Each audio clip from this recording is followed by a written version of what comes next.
আমেরিকায় ভিজিট ভিসার ক্ষেত্রে আগে যে 5 বছরের মাল্টিপল এন্ট্রি ভিসা ছিল তার সঙ্গে একটা অ্যাডিশনাল পাইলট প্রোগ্রাম অ্যাড করা হয়েছে। এটার নাম ভিসা বন্ড প্রোগ্রাম।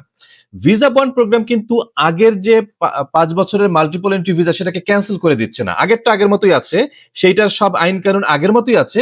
এইটা একটা অ্যাডিশনাল পাইলট প্রজেক্ট। তো এই অ্যাডিশনাল পাইলট প্রজেক্টের আওতায় যখন আপনি ভিসার জন্য আবেদন করবেন তখন ভিসা অফিসার সিদ্ধান্ত নিবে আপনার সব কাগজপত্র যদি ঠিক থাকে এবং আপনি যদি ভিসার জন্য এলিজিবল হন, on the top of that আপনাকে কত ডলারের বন্ড দিতে হবে। এটা $5,000 হতে পারে, $10,000 হতে পারে, $15,000 হতে পারে। এবং আনফর্চুনেটলি এই ভিসা বন্ড প্রোগ্রামের যে দেশগুলির নাম আছে তার ভিতরে বাংলাদেশের নামও আছে।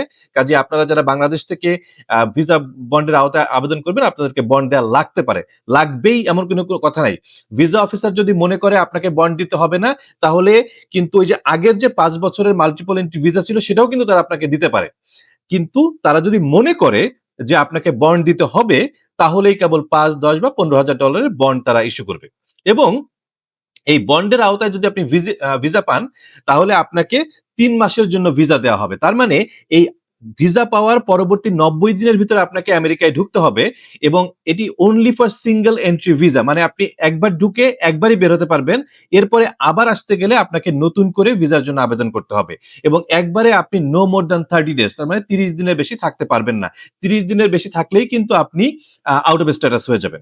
এবং এই যে আপনি ভিসা বন্ড প্রোগ্রামের আওতায় আমেরিকায় আসবেন, এর জন্য আপনাকে 3টা মাত্র এয়ারপোর্ট ঠিক করে দেওয়া আছে। একটা হলো বস্টনের লোগান এয়ারপোর্ট, একটা নিউ ইয়র্কের জেএফকে এয়ারপোর্ট এবং 3 নম্বর হলো ওয়াশিংটন ডিসির ডালাস এয়ারপোর্ট।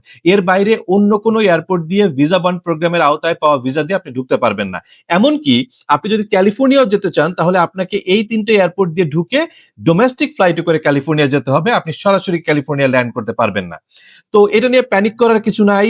নতুন ভিসা বন্ড ইস্যু হওয়া মানে এই না যে আপনাকে আগের ট্রেডিশনাল ভিসার যে 5 ইয়ার্স এর মাল্টিপল ভিসা ছিল সেটা আন্ডারে ভিসা ক্যান্সেল হয়ে যাচ্ছে বা ওরকম কিছু না। এমনকি বর্তমান প্রজেক্টের আওতায়ও অফিসার চাইলে আপনাকে 5 ইয়ার্স এর মাল্টিপল এন্ট্রি ভিসা দিতে পারে। মোস্ট লাইকলি দেবে না, কারণ আমেরিকা চাচ্ছে কিছু টাকা পয়সা ইনকাম করতে। কাজেই মোস্ট লাইকলি আপনাকে একটা ভিসা বন্ড দেওয়া হবে এবং সেই যে বন্ডের টাকাটা এটা অবশ্যই pay.gov সেইখানে পে করতে হবে।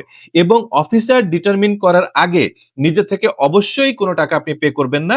অফিসার ডিটারমিন করে একটা কাগজ দিবে, সেই কাগজ অনুযায়ী আপনি পে করবেন। এবং এই টাকাটা আপনি নিজেও পে করতে পারেন বা আপনার পক্ষ থেকে কোনো বন্ড ইস্যু করা কোম্পানি, কোনো ইন্স্যুরেন্স কোম্পানি তারাও পে করতে পারে, আবার আপনি নিজেও পে করতে পারেন। তো এই ছিল আজকের শর্ট আলোচনা। আশা করি এই বিষয়ে যদি আপনাদের কোনো উদ্বেগ থাকে, কোনো প্রশ্ন থাকে আমাদের সঙ্গে যোগাযোগ করবেন। আমার নাম রাজু মাহাজান, আমি একজন আমেরিকান ইমিগ্রেশন অ্যাটর্নি। আমি সহ আমাদের অন্য ফার্মের যত অ্যাটর্নি আছে আমরা আপনাদেরকে সর্বোচ্চ চেষ্টা করব সঠিক তথ্য দিয়ে সাহায্য সহযোগিতা করার জন্য।